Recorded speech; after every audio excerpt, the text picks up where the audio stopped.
Bonjour à toutes, bonjour à tous et bienvenue dans Marché et Stratégie, votre nouvelle émission sur Bourse News où on accueille des experts pour parler du marché obligataire, du marché actions, de l'actualité des entreprises, mais également de la macroéconomie. Et pour cette première émission, eh bien, j'ai le plaisir d'accueillir Dounia Filali, responsable Equity chez BMCE Capital Global Research. Bonjour et merci d'avoir accepté l'invitation. Bonjour Adil, merci beaucoup de nous avoir accueillis aujourd'hui. Et puis à ma gauche, Abdelrazak Mgharaoui qui est directeur des investissements chez une compagnie de la place avec plusieurs années d'expérience. Abdelrazak, on parle à peu près d'une vingtaine d'années d'expérience, ça ne vous rajeunit pas. Et bonjour. Tout à fait. Bonjour Adil, merci de me recevoir. J'espère qu'on va être rendez-vous utile pour les investisseurs qui suivent Bourse News. J'y compte et je pense que ce sera le cas.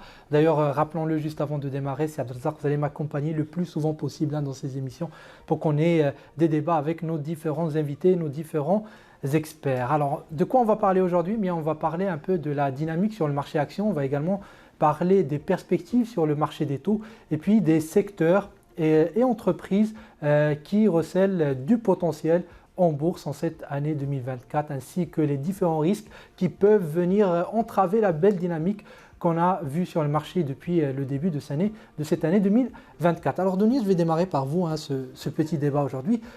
On a connu une belle hausse à 2 chiffres du marché boursier en 2023. Selon vous, ma question est simple, est-ce qu'on a consommé le gros du potentiel ou est-ce que 2024 s'annonce également bonne pour l'action? Effectivement, en 2024, et un peu dans la continuité de ce qui s'est passé l'année qui est passée, on s'attend quand même à une poursuite de la tendance haussière du marché action qui devrait capitaliser notamment sur la bonne dynamique économique qui a été insufflée par les différentes annonces qui ont été faites dans les derniers mois. Donc je veux parler de quoi par exemple? Je veux parler bien évidemment de l'octroi de l'organisation de la Coupe du Monde 2030. Je veux parler du plan de reconstruction suite au séisme d'El-Haouz. Je veux également parler des différents accords de partenariat qui ont été conclus avec les Émirats arabes unis. Et bien évidemment du plan et du filet social qui a été mis en place par les pouvoirs publics, qui inclut bien sûr les aides sociales directes, les aides au logement, et également la couverture maladie obligatoire, qui devrait au final permettre d'insuffler une dynamique au niveau de la demande interne, mais également booster certains secteurs d'activité. Sur le point de vue un peu plus technique, on pense également que le marché action devrait profiter de certains éléments favorables qui risquent de le pousser un peu en avant. Je parle par exemple déjà de la première des choses, c'est effectivement un resserrement du spread entre les bons du Trésor 10 ans et le dividend yield estimé, même si l'arbitrage demeure du côté de l'obligataire depuis 2023. Dans un deuxième temps, j'aimerais également aborder le fait que la prime de risque revue à la baisse et le taux sur risque revu à la baisse risque d'induire un effet, mécaniquement une hausse des valorisations des sociétés cotées, vu que le coût du capital va diminuer de façon automatique. Et bien finalement, l'augmentation de l'attrait des investisseurs pour les actifs dits plus risqués et finalement provoquer un engouement pour le marché action. Au final, c'est exactement ce qu'on est en train d'observer. Très bien. Abdelrazak, je me tourne également vers vous. On a eu un ensemble d'éléments là qui ont été expliqués. Déjà pour vous, est-ce que le marché a encore du potentiel et est-ce qu'on n'est pas à des niveaux de cherté un peu qui peuvent commencer à alarmer ou pas du tout? Alors effectivement, quand on se pose la question sur le comportement du marché action en général, il y a 2 éléments auxquels on doit répondre. D'abord, les résultats des sociétés. Donc quelles sont les prévisions en termes de résultats? Et le second élément, c'est quel multiple on va payer pour ces résultats. Et donc en général, si on va commencer par quel multiple, en général, c'est étroitement lié avec l'évolution des taux. Donc pour répondre directement à votre question, je pense aussi comme Dounia que la hausse a plus de chances de se poursuivre, voire même s'accélérer.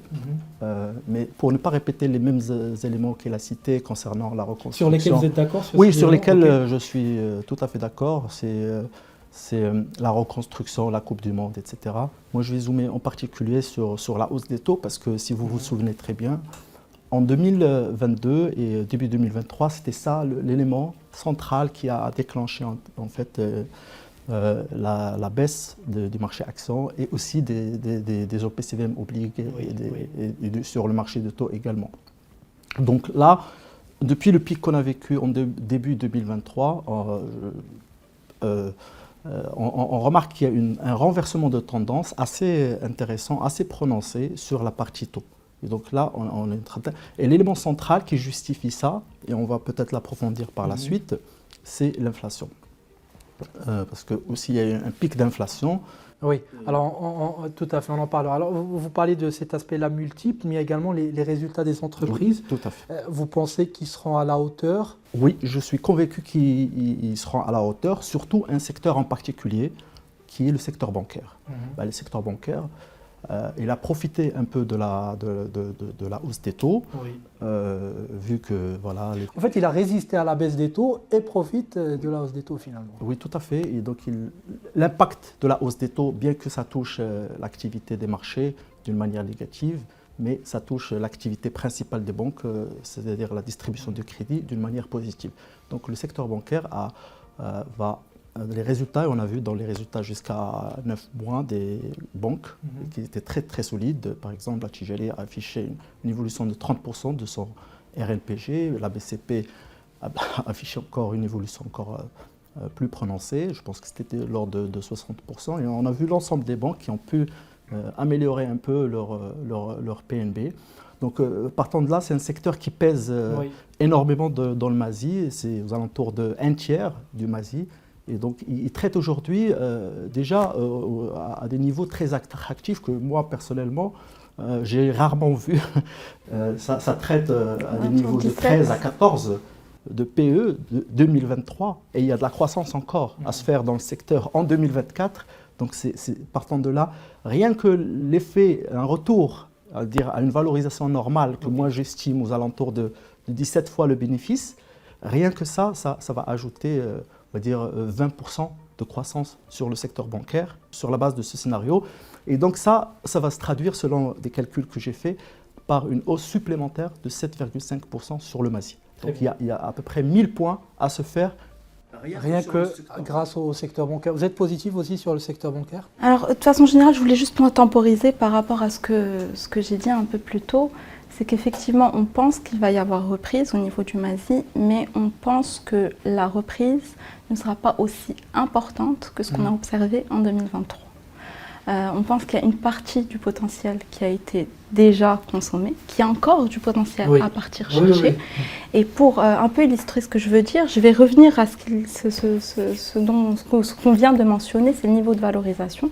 Alors juste pour rappel, les niveaux de valorisation qui étaient observés début 2023 étaient de l'ordre de 16 fois. Actuellement, on s'approche un peu plus de la moyenne du marché. Qui est autour de 22 plus ou moins. Très bien, très bien. Donc à partir de là, effectivement, potentiel il y a, mais il faut aller de façon un peu plus chirurgicale. Ok, donc il faut piquer des valeurs et on en parlera tout à l'heure, on reviendra sur ça pour voir quel type de valeurs on peut piquer, quel type de secteur, mais déjà là on voit bien que le secteur bancaire semble faire unanimité. Alors une deuxième question, vous en parliez tout à l'heure des taux. Si on revient un peu sur le marché obligataire qui reste quand même celui qui donne le tempo sur le marché des capitaux, est-ce que vous êtes positif sur cette année 2024? Alors avant de répondre à la question sur le marché des taux, peut-être qu'on va approfondir si vous voulez bien. Je complète un peu j'ai parlé beaucoup sur le secteur bancaire, mais il y a aussi un autre volet qui me conforte quant à la vision positive sur le marché en 2024. C'est que, en fait, historiquement, la performance, les sociétés qui font plus de performance, qui avaient beaucoup de réussite ces dernières années, c'est les valeurs de rendement. Or, pourquoi? Parce qu'il n'y avait pas trop d'histoires de croissance sur le marché. Or, on constate plus récemment qu'il y a de plus en plus d'histoires de croissance que le marché apprécie particulièrement bien. Et donc, si par le passé, la performance pouvait se faire par les valeurs de rendement, je pense que plus récemment et dans un avenir, on va dire, proche, il va se faire plus sur les valeurs de croissance. Et je peux en citer quelques exemples si vous voulez. Typiquement, Actital, c'est une valeur qui affiche des croissances très significatives. Il y a, on va dire, ce qu'on appelle une equity story derrière. Donc les investisseurs, on l'a remarqué, ils apprécient particulièrement cette valeur. Il y a aussi TGCC, qui est une valeur qui va profiter de tout ce que Dounia a cité sur la Coupe du Monde, sur la thématique BTP, reconstruction, etc.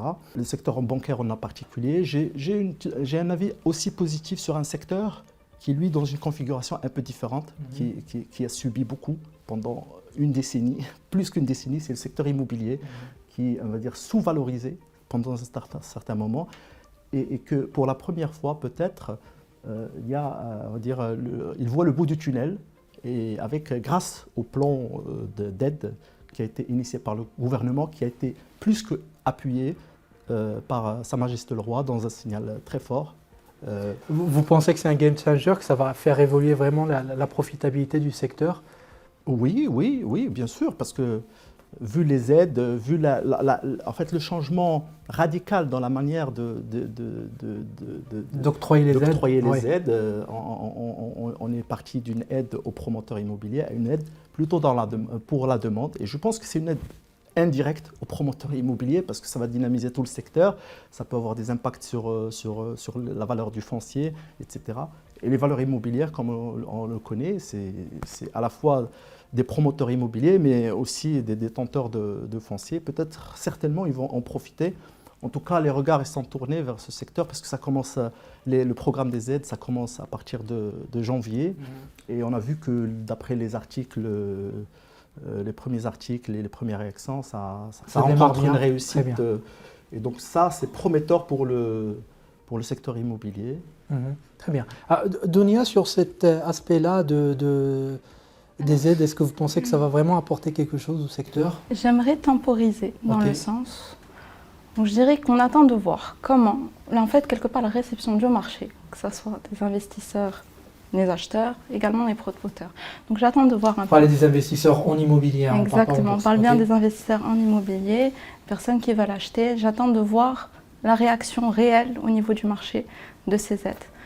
J'attends de voir un peu l'opérationnalisation de ces aides, comment ça va se dérouler concrètement sur le marché. Mais ça pourrait être effectivement peut-être le coup de boost que le secteur immobilier attendait depuis un certain moment.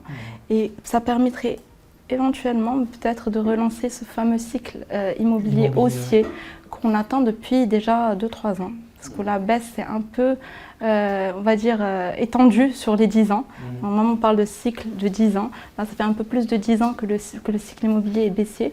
Donc ça va peut-être être le petit coup de pouce justement que le secteur attend. En tout cas, vous parliez d'equity story et avec ces aides, peut-être qu'on peut apporter de l'equity story à ce secteur qui en manquait à un moment. On était juste dans de la restructuration, etc. Et dans un cycle bas, comme vous le disiez. Maintenant, il faut peut-être relativiser parce que les 3 sociétés cotées, ils sont dans des situations disparates, différentes. Par exemple, si on prend Allianz, ils ont annoncé un business plan il y a 2 ans. Ils le respectent, ça se passe plutôt bien. Donc le titre, il réagit, le marché, il réagit progressivement, on va dire. Société Saada, il est dans des situations un peu encore difficiles, on va dire, mais il traite à un niveau de valorisation qui sont largement inférieurs à sa valeur comptable.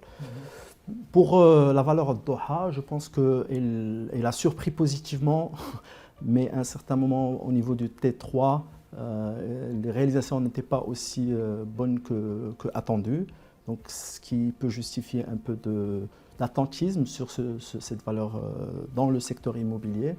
Mais voilà, l'idée c'est que les situations des 3, il est un peu différente quand même. C'est des choses à regarder histoire par histoire. Il faut analyser, entrer dans le détail pour faire un choix ou une préférence d'une valeur ou d'une autre dans le secteur. Mais d'une manière générale, moi je recommande d'avoir une exposition au secteur. Très bien.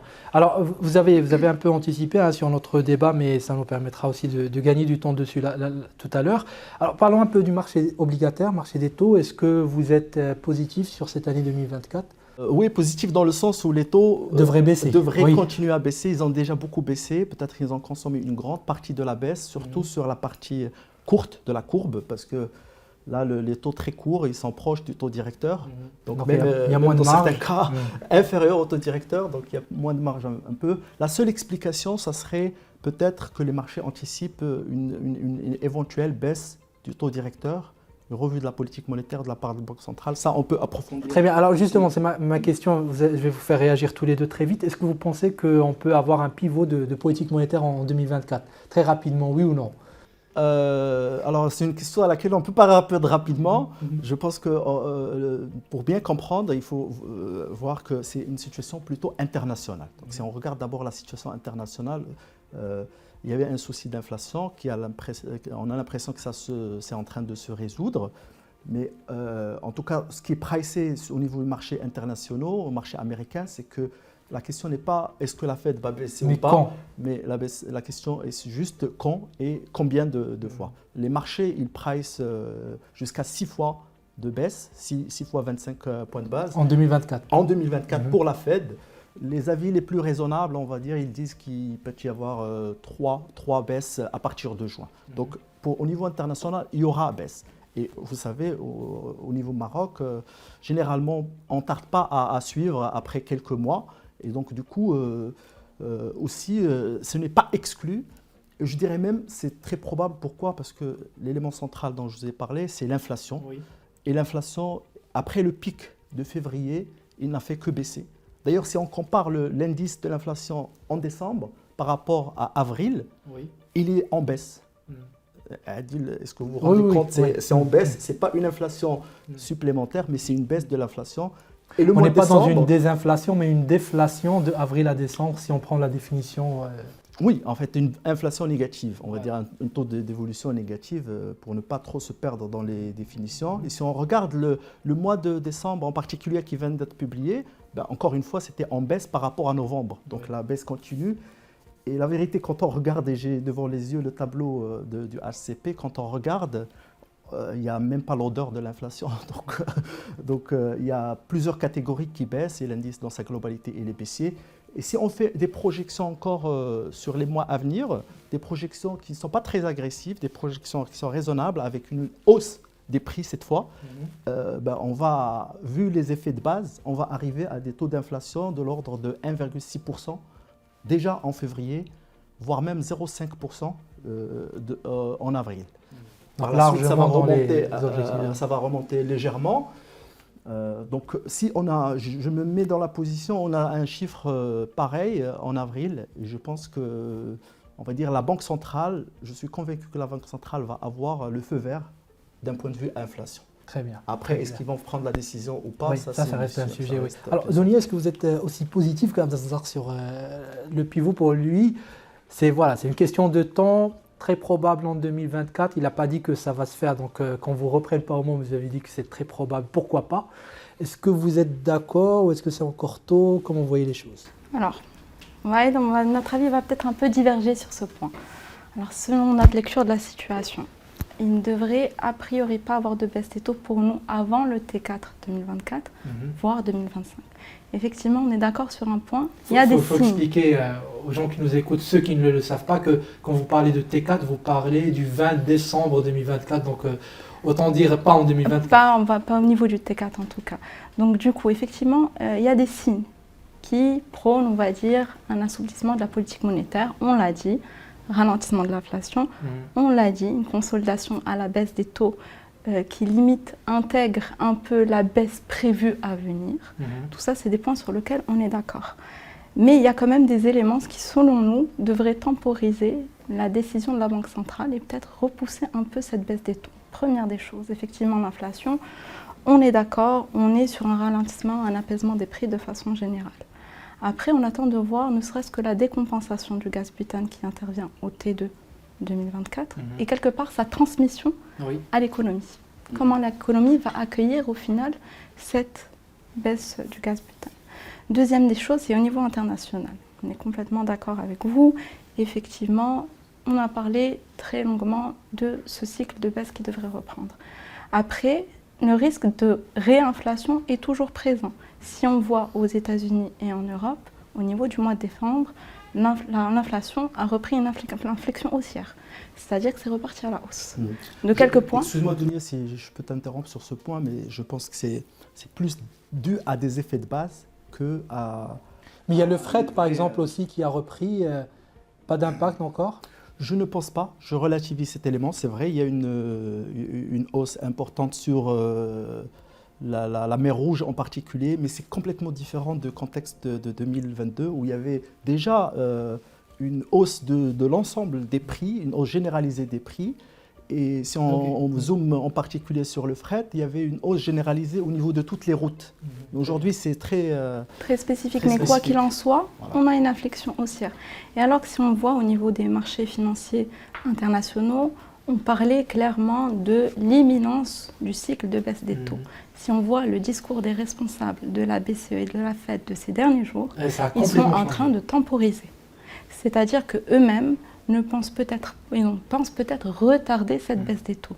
Et on a toujours un petit décalage au niveau du Maroc. Donc, quoi qu'il en soit, d'où le T4 2024 et d'où peut-être début 2025. Mais ce qui serait finalement globalement bien, dans l'hypothèse où on part sur un consensus marché qui s'établirait autour du début 2025 par exemple, le marché obligataire il va commencer à intégrer ces éléments-là aussi. Donc ce n'est pas, en soi ce n'est pas un élément négatif pour le marché Non, obligataire. c'est pas un élément négatif a priori.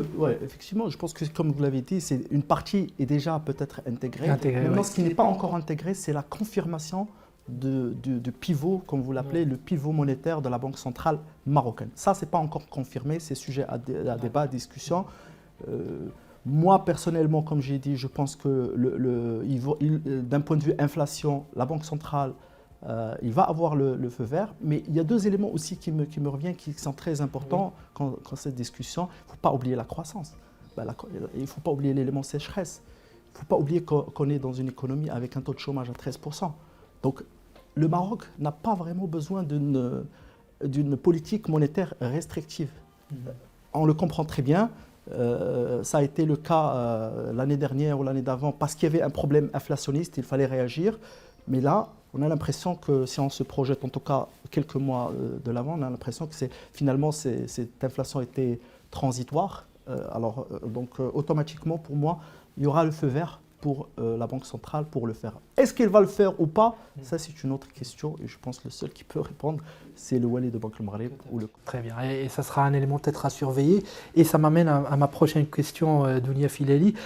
Quels sont pour vous les risques qu'il va falloir surveiller en 2024? Cette histoire-là de décompensation, l'inflation, l'inflation encore une fois. Qui reste pour vous un sujet. Effectivement, elle est en repli, mais elle reste, et vous l'avez très bien dit, en phase transitoire.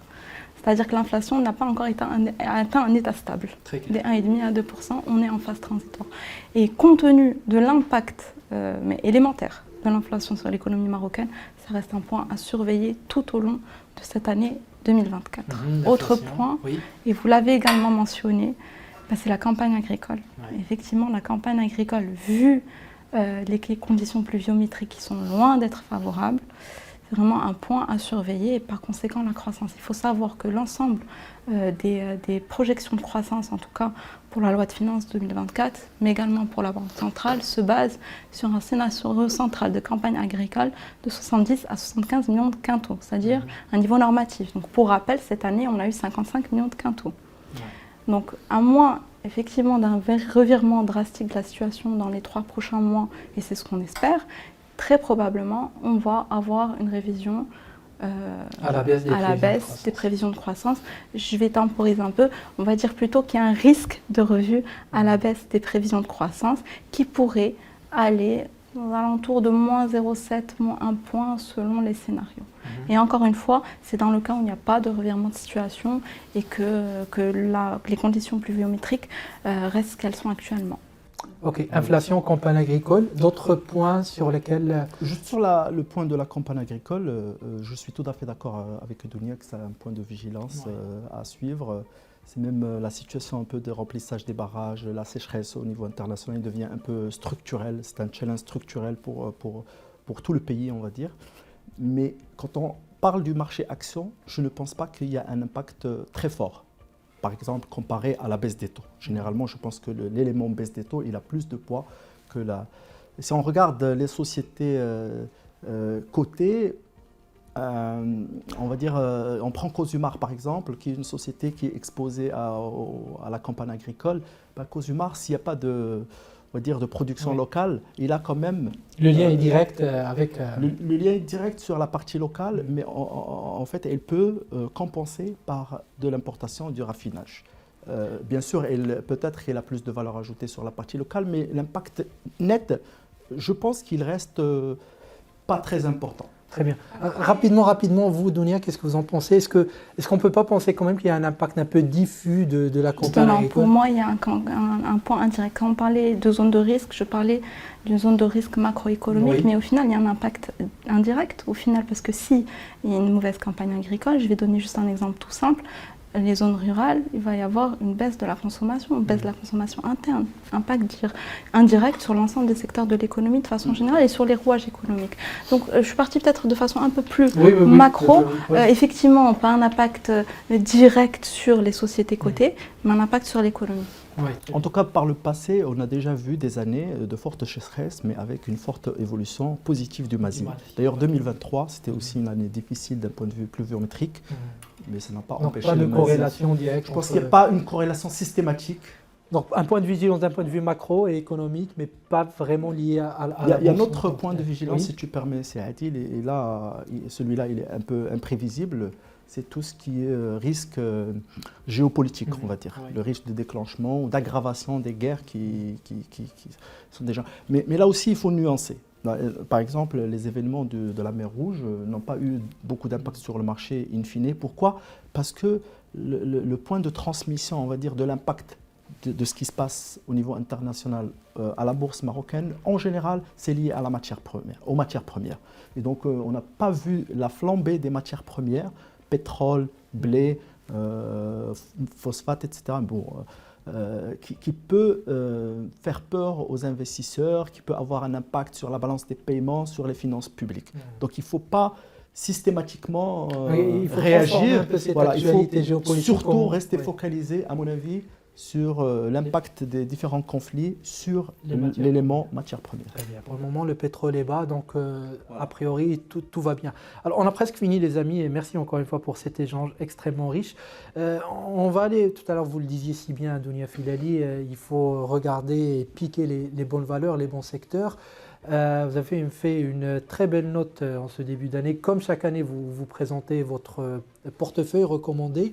Est-ce qu'on peut en savoir aujourd'hui la philosophie, quel type de valeur vous proposez aux investisseurs, sachant qu'on va projeter votre portefeuille un instant. Et avant que vous le disiez, j'invite d'ailleurs les gens à aller regarder votre site web, BMCE Capital Global Research, pour regarder l'ensemble de vos publications, tout est bien mis en place, etc. C'est beaucoup de publications, beaucoup de lectures et j'invite les lecteurs à le faire. Merci beaucoup Adil. Alors par rapport à notre portefeuille, et vu tout ce dont on a parlé actuellement, on a décidé de mettre une stratégie qui vise en tout cas, on va essayer de trouver le juste équilibre entre prudence, vu que le contexte est encore un peu, on va dire, incertain, et prise de risque calculée pour aller piquer justement ce rendement et cette poche de croissance qui demeure et de potentiel au niveau du marché action. Alors pour ce faire, on a réfléchi d'une certaine façon. On a pris déjà une bonne base, un socle de valeurs solides, de valeurs pérennes, de valeurs qui offrent un bon rendement, de valeurs qui ont des fondamentaux solides et qui va venir sécuriser quelque part et réduire le risque du portefeuille. Et au-dessus de ça, on l'a agrémenté d'une poche de croissance. Et cette poche de croissance, on va aller la chercher au niveau de deux types de valeurs. La première valeur dont on a parlé, c'est les valeurs value. Alors, c'est des valeurs value qui sont, selon nous, sont encore sous-estimées par le marché ou sur lesquelles il y a encore un potentiel de croissance, une réserve, on va dire, de récupération qui n'a pas été consommée. Et la deuxième partie, c'est bien sûr les valeurs growth et qui, eux, ont justement un potentiel de croissance, cette fois-ci, en termes d'activité. C'est-à-dire qu'elles ont un business plan ambitieux, c'est-à-dire qu'elles sont dans des secteurs porteurs, c'est-à-dire sur lesquels on risque d'avoir pas mal de croissance dans les années à venir. Et c'est sur cette base-là qu'on a mis en place notre portefeuille. Donc, je sais que c'est un peu tôt justement pour jauger ou évaluer, on va dire, la qualité d'une stratégie. Mais pour le moment, notre stratégie semble porter ses fruits. Notre portefeuille, au 23 janvier, a fait une performance qui a dépassé les 7%, versus plutôt 5,5% pour le MASI. Très bien, écoutez, super et bonne continuation pour la suite. Encore une fois, on l'affiche à l'écran. Alors vous aussi, Abdelrazak, je vous ai demandé de penser à quelques secteurs ou valeurs que vous souhaiteriez nous proposer. Tout à l'heure, on a parlé des banques, un peu du BTP, de l'immobilier aussi, en disant qu'il fallait faire un peu d'être sélectif là-dedans. Qu'est-ce que vous pouvez nous dire aussi sur d'autres valeurs, d'autres secteurs qui C'est effectivement le portefeuille ou les fortes convictions que j'ai, c'est dans tout ce qu'on a discuté déjà dans le secteur bancaire d'abord. Oui. Si je peux citer des noms, ça va être Tijari, BCP, mais peut-être une bancaire qui offre de la croissance, qui est la nouvelle recrue, CFG. Je pense que c'est un bon élément intégré dans les portefeuilles aussi. Il y a les valeurs de croissance et j'ai une préférence particulière pour Agdital et TGCC. Le secteur immobilier, je pense que j'ai détaillé suffisamment ma lecture de ce secteur-là. Mais j'ai un coup de cœur supplémentaire, c'est la valeur microdata. Okay. C'est une valeur que je suis depuis longtemps d'ailleurs et qui a subi l'année dernière la hausse du dollar. Cette année, sur le premier semestre, il réalise déjà un résultat supérieur à l'ensemble de l'année 2022. Et le dollar, il a baissé, donc je pense qu'il y aura moins d'impact sur le S2 du dollar. Donc je n'exclus pas que la société Microdata soit parmi les surprises au moment des publications de résultats en mars prochain. Très bien. Alors on a presque clôturé. Je voulais vous faire juste réagir à un cas parce qu'on est en pleine actualité là-dedans et on aura l'occasion de revenir là-dessus largement et le commenter. C'est le cas peut-être Maroc Télécom. On la voit dans les portefeuilles. Je ne sais pas tous les deux qu'est-ce que vous en pensez autour de l'actualité sur Maroc Télécom. Est-ce que vous l'intégrez dans votre portefeuille? Maroc Télécom est intégré dans notre portefeuille. Pour nous, c'est un pari en ce début d'année. Dans le sens qu'effectivement, la décision devrait arriver par rapport à une potentielle amende devrait arriver dans les prochaines semaines. Si l'affaire se fait en faveur de Maroc Télécom, on va dire que le potentiel de croissance est là, vu que la valeur devrait rejoindre les niveaux de valorisation auxquels elle traitait auparavant. Donc il y a un potentiel réel de croissance à ce niveau-là. Et dans le cas, effectivement, où par contre cela se fait à son encontre, il y a déjà une partie de cet effet qui est déjà intégrée dans le cours actuellement. Donc l'espérance de baisse serait a priori inférieure à l'espérance de hausse. Donc c'est un pari à faire, un pari risqué, mais c'est un pari qui pourrait être à observer et à analyser. Très bien. Vous êtes d'accord ou... Je suis plutôt d'accord, mais le cas de Maroc Télécom, pour moi, c'est un cas un peu difficile dans la mesure où il y a un aléa qui est imprévisible, un jugement en attente, on va dire. Donc, positif ou négatif, on ne le sait pas, mais en tout cas... Tout à fait. Mais en tout cas, je pense que ce qui est sûr, c'est qu'une grande partie de cet élément négatif est déjà intégré dans le cours actuel parce que Maroc Télécom est traité à un certain moment à 140, on va dire, avant l'annonce de cet élément-là.